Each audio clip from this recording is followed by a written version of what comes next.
Señores, miren qué hermosura, qué charco ni más bello. Miren qué cosa más linda, miren. Miren cómo se ve esa agua.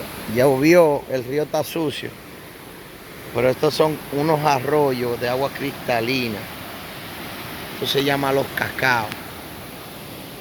Miren la represa de este lado. Miren cómo se ve esa agua, miren. Esa es la represa que está allá.